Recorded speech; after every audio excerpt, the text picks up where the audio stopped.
The hall was vast and bright, floating in the orbit of a dying blue star. It was the grand chamber of the Galactic Council, where the rulers of more than 500 species met to decide the fate of whole worlds. Today the chamber was silent, except for the soft hum of energy fields and the whispers of alien voices echoing through the air. In the center stood a transparent cage made of hard light. Inside it were 4 humans: Ambassador David Ross, Commander Aisha Grant, strategist Eli Navarro, and linguist Mara Imani. Around them, thousands of alien eyes stared, some filled with hate, some with curiosity, and a few with quiet fear. The High Arbiter, a being made of shining fragments of glass and light, spoke in a voice that echoed across the chamber. "Humans of Earth," it said, "you are charged with the destruction of the world Varan 6 and the deaths of 12 billion citizens. Do you admit responsibility for this crime?" Ross stood still, his hands folded behind his back. He was calm, though his eyes were sharp and tired. "Yes," he said at last, his voice steady and clear. "We accept full responsibility." The words caused a wave of shock through the hall. Hundreds of translators stopped speaking mid-sentence. Aliens leaned forward, waiting for the rest. Ross continued. "We did it. We ended them. And we would do it again." The High Arbiter's light flickered. "Then you admit to genocide?" Ross's face hardened. "No, we admit to justice." A sudden stir spread among the alien representatives. Some shouted. Some hissed. The Arbiter raised its hand for silence. "Justice?" It repeated. "You call the burning of a world justice?" "Yes," Ross said. "Because it began with your silence. Because when the Varans attacked our colony on New Kyoto, we begged for help. We followed your laws. We trusted your counsel. And you did nothing." Aisha Grant took one step forward, her military uniform torn and scorched from the long journey. "We were told to wait," she said. "We waited while they slaughtered civilians.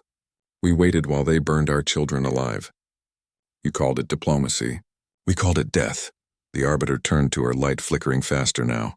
"You speak of war as if you were the victim. But the Council forbade human retaliation." Eli Navarro let out a short, humorless laugh. "Yes, you forbade us to fight back. But the Varans didn't care about your rules. You let them attack us. You let them wipe out millions. And you told us to stay civilized." The air grew heavy. The aliens looked uneasy. Some whispered in their native tongues. Others stared at the humans with a kind of dawning fear. Ross's voice cut through the noise. "We believed in your order. We believed in peace. But peace without justice is just surrender. So yes, we destroyed Varan 6, we ended their fleets, their cities, their name, because no one else would. For a long time, no one spoke. Then the Arbiter said, 'You have confessed to acts beyond redemption. You leave us no choice. The sentence is annihilation of your species.'" A bright circle of light appeared around the humans. Energy fields charged. Guards moved closer. Ross did not move. He only looked straight at the Council's center, where the largest holoscreen floated, showing the live broadcast that every citizen in the galaxy could watch. He smiled faintly. "Then it's a good thing," he said, "that everyone is watching." The Arbiter tilted its head. "What do you mean?" Mara Imani, the linguist, pressed a small device in her hand. Across the entire chamber, every screen flickered. The broadcast feed changed. The Council's own transmission was overridden. Suddenly, footage began to play. Real footage of the Varan soldiers landing on New Kyoto. The images showed human civilians running through burning streets, soldiers trying to fight with old rifles, alien war machines crushing buildings. The crowd gasped. Some alien representatives turned away. Others looked shocked, their eyes wide with disbelief. Ross spoke again, his voice steady and cold. "We recorded everything. Every scream. Every attack. Every plea for help that you ignored. And now every world in your council can see it." The Arbiter's light flashed bright red. "This is a violation of council law. Turn it off at once." "No," Ross said. "We are done obeying your laws." The screens changed again. This time they showed another image. A council peacekeeper ship watching the massacre from orbit, receiving human distress calls and never responding. Then came messages between council members, mocking Earth's cries for help. A roar filled the chamber. Some alien ambassadors shouted for order. Others accused the council of betrayal. Fights broke out between species. The chamber's guards raised their weapons, unsure whom to aim at. The High Arbiter shouted over the noise, "These are human lies, false images created by manipulation. Eli Navarro stepped forward, holding up a small device. "No lies," he said. "Every transmission is verified by your own encryption keys. You can check it yourself." One by one, alien representatives began scanning the data. Their devices confirmed the truth. The Council had indeed ignored the massacre. The so-called Guardians of Peace had let a founding species commit genocide. Ross looked up at the Arbiter, whose light was now flickering wildly. "You wanted to judge us," he said quietly. "Now the galaxy will judge you." Alarms started to blare through the chamber.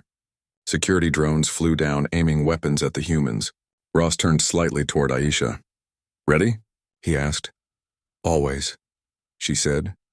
The drones fired, but their energy beams stopped mid-air, frozen as if time itself had paused.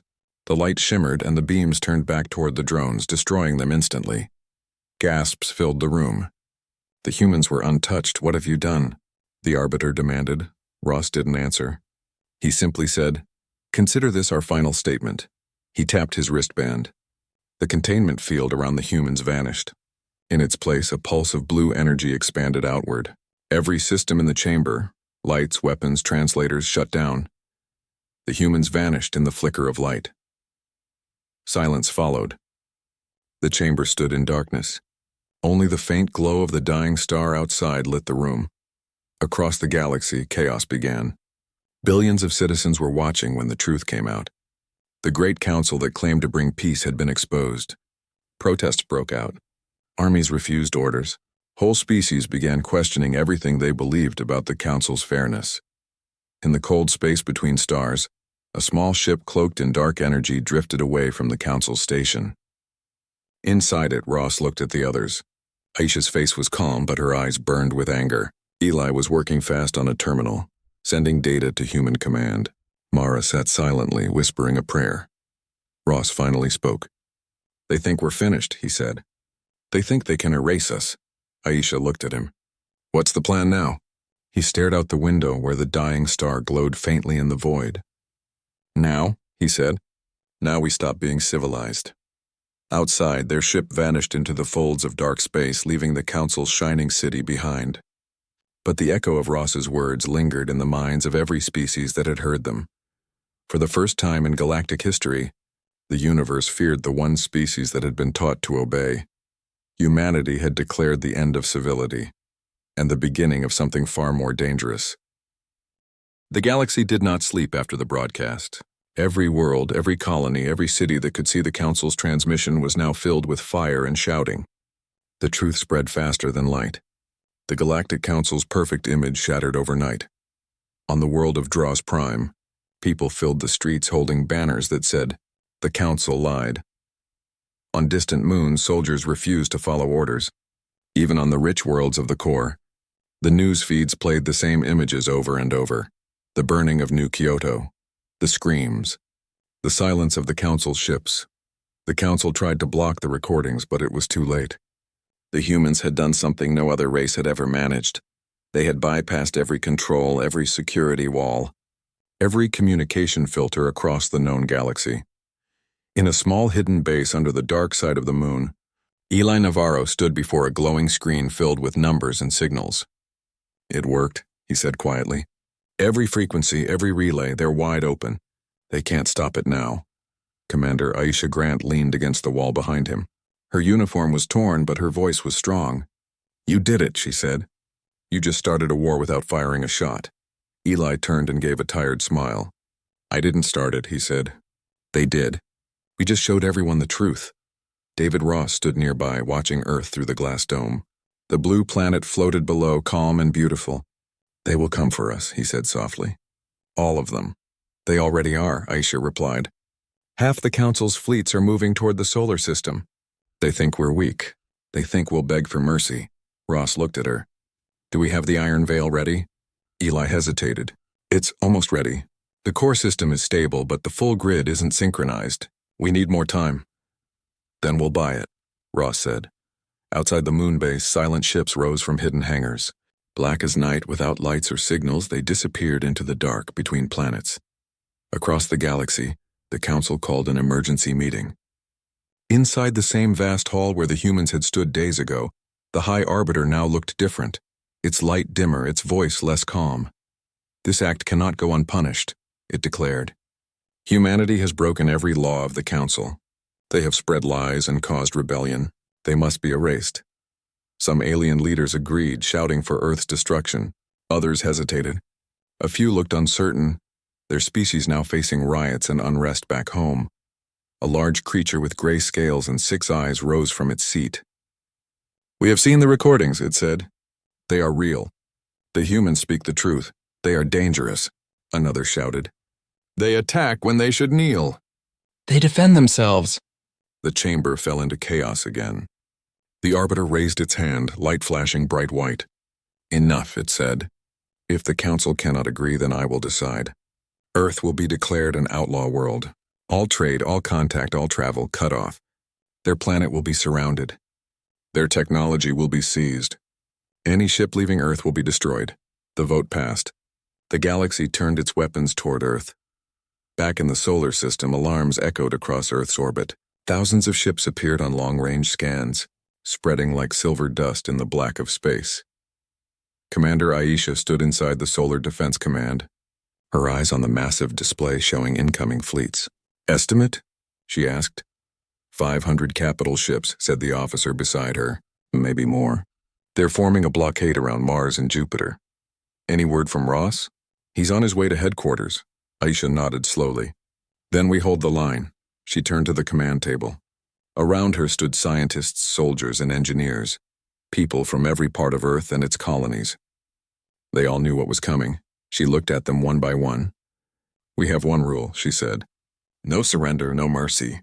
If they come here, they'll find something they've never seen before. The Iron Veil is our shield. It will be our home if we must disappear. But until then, we fight." Hours passed. The alien fleet moved closer. The first warning came when every telescope on Mars went blind. A sudden flash in the sky. A wave of interference, then silence. All signals between planets went dark. Every satellite stopped responding. Aisha stared at the black screens. "They're jamming everything," she said. Eli's voice came through faintly on the comms. "No, they're not. That's us. The Iron Veil just came online." A hum spread through the command room, low and deep, like the heartbeat of a giant. The lights flickered as the power shifted to the Veil's core. From space, Earth began to shimmer. A soft blue light wrapped around the planet like mist. The moon glowed faintly. The sun itself seemed to flicker as though reality were bending around it. In the alien flagship orbiting near Jupiter, Admiral Kirill watched his scanners go blank. "Report!" he shouted. "Admiral, all systems are failing. We're losing lock on Earth." "What do you mean, losing lock?" "It's gone, sir. Earth is gone." The Admiral stared at the empty space on his display. Where once there had been a blue planet, there was now nothing. No light, no signal, no trace. Across the fleet, panic spread. Ships tried to scan, to ping, to probe, but their readings showed only empty coordinates. The solar system itself seemed to blur. Back in the moon base, Aisha smiled faintly. "It worked," she said. Eli grinned. "We phased the entire solar system a fraction of a second out of alignment. To them, we're invisible. To us, they're just shadows." Ross entered the control room, his face calm but firm. "Now they'll panic," he said. "And when they panic, they'll make mistakes." He walked to the main display, showing faint echoes of alien ships outside the Veil's edge. "Let them wonder. Let them think Earth ran away. They don't know what we've really built." Aisha looked at him. "And what have we built exactly?" Ross turned toward her. "The one thing they never expected from humans. A weapon that hides instead of strikes. A wall that turns space itself into armor. And soon something even stronger." He paused. "How many other colonies received our message?" 23 so far, Eli said. "They're breaking off from the Council's control. Some are already sending us data." "Good," Ross said. "We'll need them." Outside, the blackness of space rippled faintly as the Iron Veil pulsed again. For a brief second, the stars twisted, as if reality were bending around Earth's position. Then it was gone. Across the galaxy, rumors began to spread. Some said Earth had been destroyed. Others claimed humans had moved their world through space. A few whispered that they had learned how to command gravity itself. Inside the council chamber, the High Arbiter listened to the chaos around it. "They have broken the balance," it said. "If they can vanish, they can strike from anywhere. They must be hunted. Every species must join us. But even as it spoke, a faint flicker appeared in the center of the chamber. Static filled the air. Then the holographic image of David Ross appeared, standing calmly among the alien leaders. He smiled. "You look surprised," he said. "You didn't think you could block us, did you?" The Arbiter's light flared. "You dare enter this hall again?" Ross looked around at the gathered aliens. "You call this a hall of peace. But I see fear. You call yourselves civilized. But I see liars." He leaned closer, his voice low and cold. "We offered you friendship. You answered with blood. Now you will see what happens when humans stop pretending to be what you wanted us to be." The hologram flickered and vanished. For a moment, the chamber was silent. Then the Arbiter said in a flat, cold voice, "Begin the extermination campaign." Far from the council inside the Iron Veil, Aisha watched the message end. She turned to Ross. "They're coming for us." Ross nodded slowly. "Let them come. We'll be ready." Outside, the stars around Earth flickered one by one as if the night sky itself was changing. For the first time in 1,000 years, humanity was alone and free. The galaxy had called Earth a primitive world. But now, the most advanced empire in the stars had just lost sight of it. And somewhere, deep beneath the quiet surface of the blue planet, the Iron Veil whispered like thunder waiting to break. The command room under the surface of Mars was quiet, except for the soft sound of machines. The walls were made of dark metal, glowing faintly with blue light.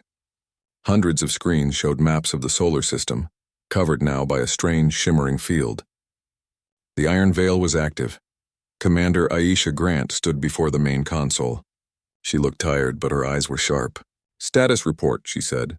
An officer replied, "The Veil is stable, Commander. Phase alignment is holding across all anchors. The distortion field covers from Mercury to Pluto." Aisha nodded. "Good. Keep it that way." Eli Navarro walked into the room carrying a datapad full of strange readings. "You should see this," he said. "The aliens are still searching. Their fleets are everywhere, but they can't detect us at all. It's like we disappeared from the universe." "That's exactly what we needed," Aisha said. "They'll waste time and fuel searching for ghosts." David Ross entered behind them, calm as always. "They'll call it magic," he said. "But it's not magic. It's mathematics. It's human stubbornness wrapped around gravity itself." He stepped closer to the main display. The map of the solar system shimmered, showing a faint blue outline around it. "So this is the Iron Veil," he murmured. "Our shield and our prison." Eli smiled faintly. "More like both. We bent space-time just enough to make us invisible. The rest of the galaxy can't see or touch us, but we can still observe them." Aisha frowned. "For how long?" "Maybe forever," Eli said.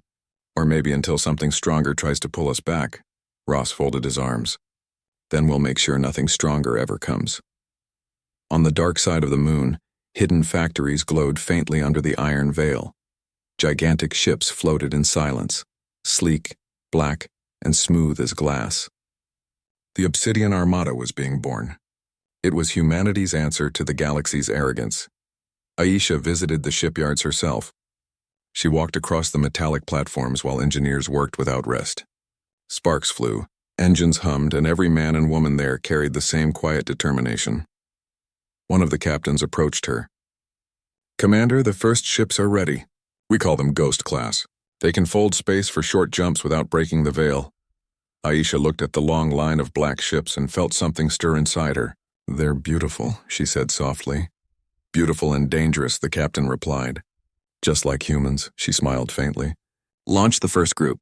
I want them ready to test deep field travel." Far away outside the Iron Veil, the Galactic Council was in chaos. The fleets they had sent to surround Earth were now lost, scattered, and confused. No one could explain what had happened. In the council hall, the High Arbiter spoke with anger in its voice. "They cannot simply vanish. The humans must be found." One of the military delegates, a tall insectoid creature, said, "Our scanners show nothing. Even the gravitational signature of their star is missing." "Impossible," the Arbiter shouted. "No species has that power." "Then perhaps they are no longer a species," another said quietly. "Perhaps they are something else now." The Arbiter's light dimmed. "Whatever they have become, we will destroy it."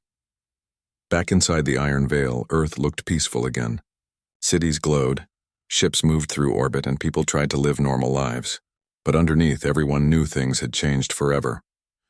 In a deep underground chamber beneath the Atlantic Ocean, David Ross met with Earth's remaining leaders. The air was tense. "The Council has declared us extinct," Ross said. "They think we're gone." One of the generals laughed bitterly. "Extinct? That's the best thing they could have done for us," Ross nodded. "Yes, it gives us time." A scientist at the table looked nervous. "Time for what, exactly?" Ross looked at Aisha. She answered quietly, "Time to prepare for the next war, because they will not stop. And next time, we cannot only defend, we must strike," Ross continued. "We will not go back to being victims. We will build something that cannot be ignored again." The Iron Veil was step 1. Step 2 is control. He turned to Eli. "How is Project Black Dawn progressing?" Eli hesitated. "It's experimental. But if it works, we'll be able to rewrite local gravity. We could fold enemy fleets into themselves without firing a shot." The room fell silent. One of the admirals whispered, "That's not a weapon. That's godhood." Ross looked him in the eye. "No, that's balance." Weeks passed. The Obsidian Armada completed its tests. Ships moved like shadows, vanishing and reappearing silently. The engineers called them ghosts. The soldiers who piloted them called them angels of vengeance. One night, Aisha stood alone on the observation deck of the flagship Silent Dawn. Through the veil, she could see faint distortions of the galaxy beyond. The stars shimmered like reflections on water. Eli joined her. "You don't sleep much anymore," he said softly. "Neither do you," she replied. He smiled tiredly. "Do you ever think about what comes next?" Aisha nodded slowly. "Yes, but it's always the same answer." "What's that?" "We win, or we vanish forever." Eli looked at the stars. "I think we already vanished." She turned toward him. "Then let's make sure they remember the echo." Far beyond the Iron Veil, chaos still ruled. Whole systems rebelled against the Council, accusing them of corruption. The Varan species, the ones who had destroyed New Kyoto, no longer existed. Their name was erased from every record. Yet the Council used their destruction as a warning, proof that humans were monsters. And still, messages began to appear in the shadows of data networks. Short transmissions, unknown origin, the symbol of a blue circle made of light. The message read, "Truth lives in the dark. The Iron Veil protects, no one could trace the source." But every ship that tried was found drifting, silent and powerless. Their systems burned out. Then one day, the Council's main relay station in the Vega sector went offline, completely. When rescue ships arrived, they found it hollow. Every computer erased, every crew member missing.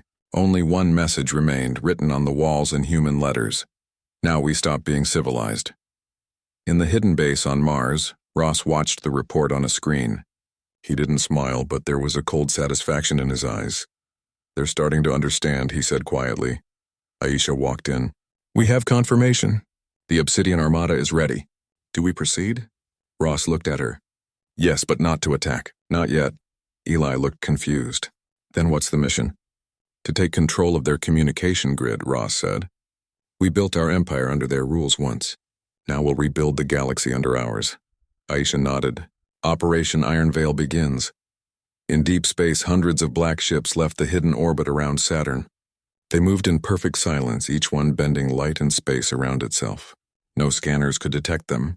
No eyes could see them. Within days, entire sectors of the galaxy lost communication.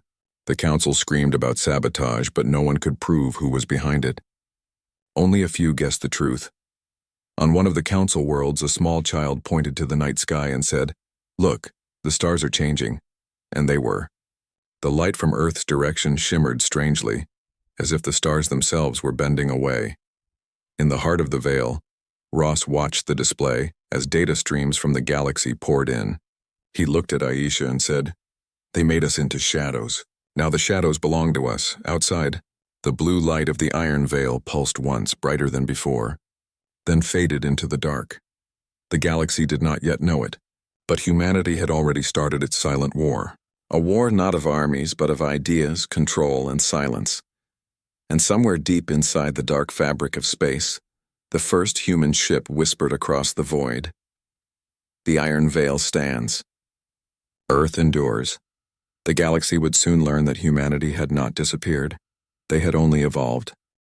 Earth retaliation to massacre. Now we stop being civilized. The warships of Earth moved through the dark space like silent storms. Every ship carried the weight of rage and grief. The massacre of Colony World New Dresden had changed everything. Billions of humans were gone, erased by a single order from the Varn Dominion. Now Earth had stopped being patient, stopped pretending to be weak. The time for talks was over. Commander Elias stood on the bridge of the flagship Resolute, watching the holographic map of the Varn sector. Around him, officers worked quickly but quietly, their faces tight with focus. The room was calm, but it was the kind of calm before a storm. He remembered the council's session, when the alien leaders had dismissed Earth's plea for justice. They had called the massacre a regrettable misunderstanding. That phrase had burned itself into his mind. Now Earth was sending its response. Not with words. With power. Fleet status? Elias asked, all ships in formation. Weapon systems fully charged, replied Lieutenant Mara. Orders from High Command are to begin Operation Iron Vow at your command. Elias nodded. Target Varn military relay stations and command worlds. No civilian targets unless used for military command. He paused, his eyes cold. We make them understand what they did. Across the stars, human fleets moved like blades. They had been building in secret since the massacre. The aliens thought humans were slow, emotional, and too divided to strike back. They were wrong. The United Earth Fleet had united faster than anyone expected. New weapons, human design mixed with captured alien tech, were ready. The first strike came at the Varn outpost in Delta 6. The humans didn't use orbital bombardment. They used something worse, the Ghost Pulse. It wasn't a weapon that destroyed ships, it shut them down. One wave and every Varn ship in orbit went dead, drifting helplessly. Then human marines boarded them, not to kill but to capture every officer. Humanity wanted them alive.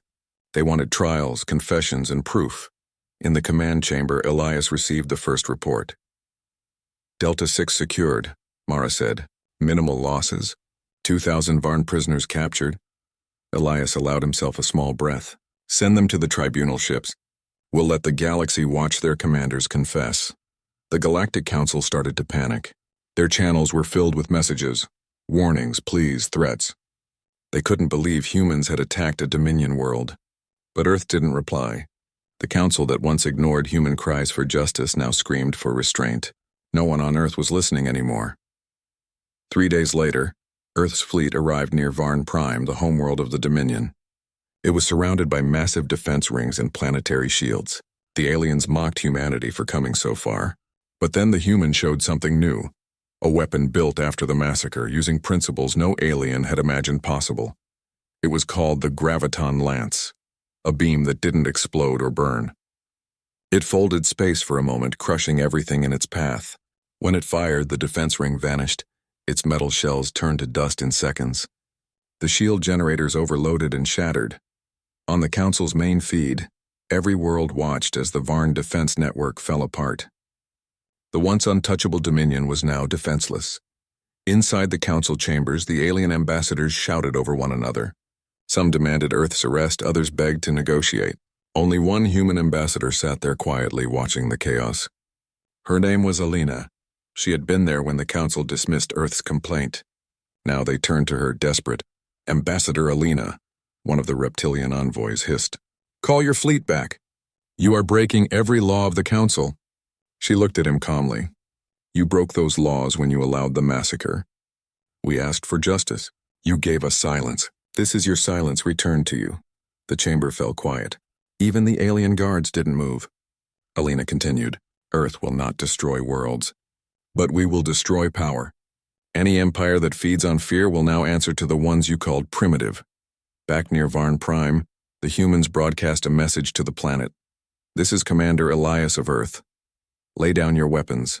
Surrender your war leaders for trial. You have 1 hour. The Varn refused. They were proud, and they thought Earth would not dare attack their capital. The hour passed. Elias gave the order. Fire. The Graviton Lance fired again. It didn't hit the planet. It hit the military command satellites. Each one imploded silently. Then the network collapsed and every Varn ship lost communication. Their fleet was blind. Then something unexpected happened. A transmission came from the Varn civilian network. A female voice, shaking but clear, spoke.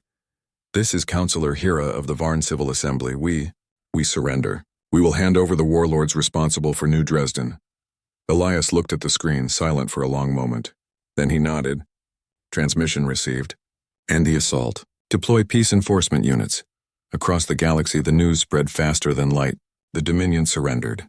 For the first time in recorded history, a young world, Earth, had defeated a galactic power. But not everyone was pleased. In secret chambers, the other empires whispered. Some saw Earth as a savior. Others saw it as a new threat. The Galactic Council called for an emergency session. They needed to decide what to do with humanity now that it had proven its strength. In the quiet of his cabin, Elias looked out at the stars. The war had been short, but it had changed everything. He knew peace wouldn't last long. The aliens would fear them now, not respect them, but that was fine. He remembered what Alina had said before leaving for the council. Sometimes civilization is a mask. When the mask is torn away, the truth of survival is all that remains. Elias whispered the words to himself as he watched the stars. Now we stop being civilized. The fleet continued its silent watch over Varn Prime. The humans didn't celebrate. They didn't cheer. They only prepared for what came next, because in the heart of every soldier and every leader they knew this was not the end. It was only the beginning of Earth's rise among the stars. Earth reaction to Massacre. Now we stop being civilized. The galaxy had changed after the fall of the Varn Dominion. Every world now looked toward Earth with a mix of fear and respect. Some called humans heroes, others called them monsters. The Galactic Council sat in silence for days, unsure of how to deal with the new power that had risen so suddenly. For the first time in centuries, the balance of power was broken. On Earth, the cities glowed at night, filled with silent pride. There were no grand parades, no songs of victory. People mourned the lives lost on New Dresden, but they also knew something inside humanity had changed forever. They had shown the universe that mercy had limits. Ambassador Alina stood before the United Earth Assembly in Geneva. The large chamber was filled with delegates from every nation. She wore a simple gray suit, her face calm but her voice steady. "We showed them our strength," she said, "but now they watch us. The galaxy is afraid of us and fear can turn into hate. If we are not careful, they will unite against us." Across the chamber, President Hale leaned forward. His face was tired, his eyes hard. "Then let them fear us," he said quietly. "They feared others before, and those powers ruled for centuries. If fear keeps our people safe, then so be it." But Alina shook her head.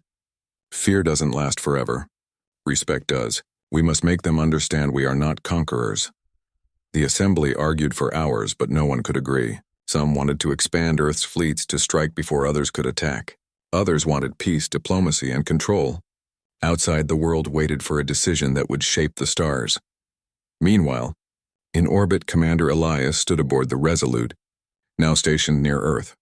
The fleet was being repaired and upgraded. New ships were already being built. The engineers called them the Guardian class, stronger, faster, and armed with the Graviton Lance technology. Elias knew what that meant. Earth was preparing for something bigger. He looked at the holographic projection of the Council worlds. "They're scared," he said to his second-in-command, Mara, "and fear makes people desperate. They'll come for us sooner or later." Mara nodded. "Do you think they'll attack?" He gave a faint smile. "If they do, we'll be ready. But the next war won't be like the last. It won't be about revenge. It'll be about survival." Far from Earth, deep in the core systems, the Galactic Council gathered again. This time, no humans were invited. Around a giant circular table, dozens of alien representatives argued in low voices. They destroyed the Dominion's fleets in days. One delegate shouted, "No single species should hold that kind of power." "The humans acted out of pain," another said. "Perhaps they can be reasoned with." They followed the Council's rules once before. A tall insectoid envoy leaned forward. "Do not be fooled. They are predators. They waited until they were ready and then they struck. The next time they will not stop." The room fell silent as the Supreme Chancellor of the Council spoke. "We cannot let them dominate the stars. A united front must be formed. We will call it the Galactic Defense Accord. Every world that fears them will join us. We will prepare for the inevitable." They sent messages across the galaxy, uniting dozens of alien powers. Ships were built, armies trained. Humanity had woken something ancient, the instinct of survival that existed even among the stars. Back on Earth, Alina received fragments of these messages through the intelligence network. She read them quietly, her heart sinking. "They're forming an alliance against us," she said. Elias was called to a secret meeting with her. The two met in a dimly lit room beneath the assembly. "They're afraid," Alina said. "They call it defense, but it's preparation for war." Elias crossed his arms. "Then we'll make sure they know what happens when they bring war to us." "No," Alina said softly. "We can't become what they fear. We must show them there's another way." He looked at her for a long time. "And if they don't listen?" She sighed. "Then we survive. But at least we try." 2 months later, Earth sent an open message to the Galactic Council. It was broadcast across every major channel seen by trillions. "This is the United Earth Government," the message began. "We do not seek conquest. We seek safety. We will defend ourselves, but we will not start another war. If you want peace, speak to us. If you want battle, know that we will finish it." The Council watched the message in silence. Some saw it as a gesture of peace. Others saw it as a threat. But before anyone could respond, a new crisis began. A rogue fleet, formed from leftover Dominion ships, attacked a neutral world near the border of human space. The attackers used human-like tactics, and soon the galaxy began whispering that Earth had done it.